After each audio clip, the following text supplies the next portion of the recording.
What if you spent years of your life doing things for somebody, but it wasn't reciprocated? And it may have been a lot of things that you did for that person, but it wasn't reciprocated, right? What if, for instance, after all those things that you did for that person left you, right? Or you could call it abandonment, right? What if earlier on in life, as it goes in Freudian psychology, we learn patterns of how to do things, right? Repetition, compulsion. We compulsively do things because of comfort and familiarity. Usually, what we learn through our family system, we learn through mommy and daddy. Maybe we even learn it through siblings, right? Maybe we are taught that it is our responsibility to take care of somebody as a child, right? Even do things for them that we're not actually supposed to do. What if, right? And what if after all of that, we come out confused, hurt, and disappointed because we gave so much of ourselves? Especially consider that we gave so much of ourselves in a time that we weren't given what it was that we needed, and because of that, we learned a dynamic that was actually exceedingly dysfunctional, toxic, and unhealthy for us because it led us to do things that we were not supposed to do. It led us to do things that were not our responsibility, right? What about all of the hurt, all of the disappointment, and all of the regret that comes with that, right? I've learned a lot about all three of those things throughout my life.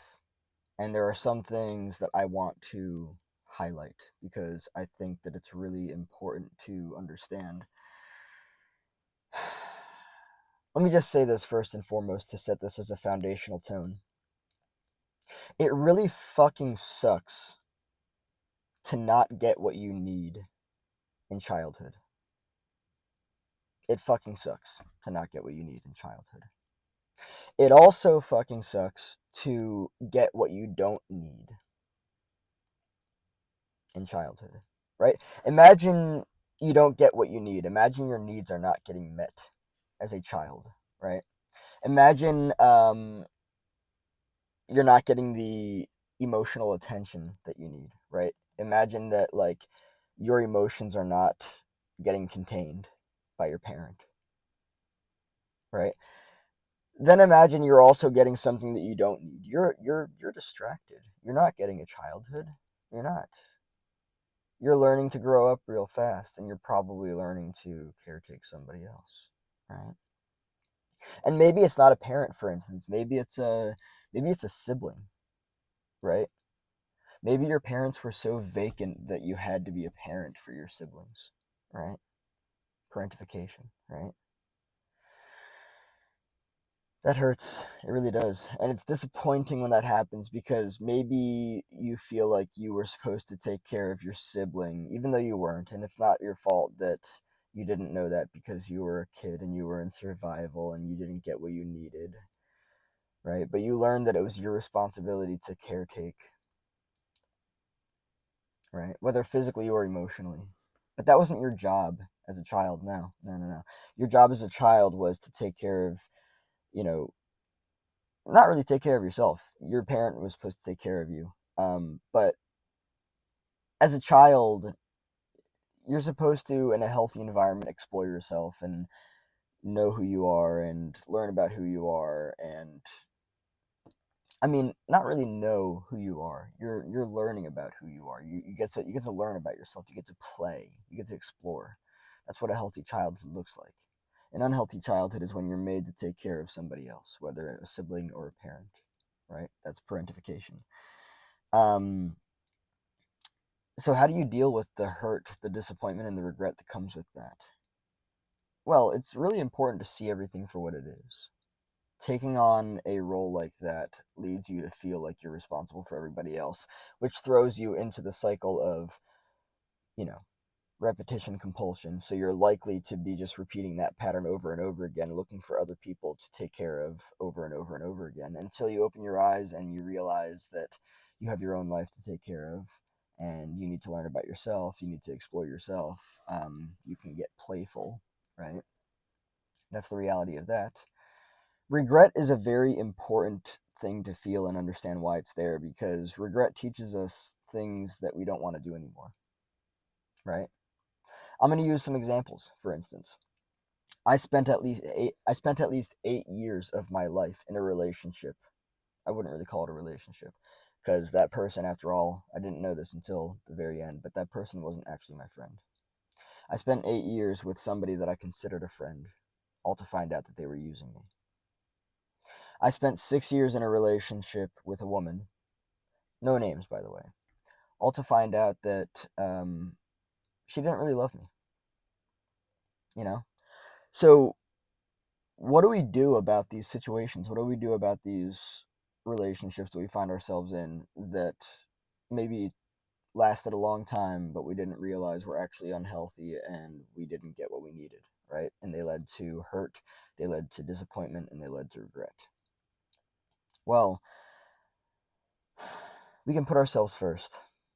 That's first and foremost, right? How do we stop ourselves from getting hurt? We set healthy boundaries, right? Healthy boundaries are like, I put myself first. I need to take care of myself, and then anything else I can maybe give you, right? But the first and foremost thing that I need to do is put myself first. Absolutely, right? Disappointment. How do we deal with that? You can ask yourself why you're doing what you're doing. Are you repeating a pattern?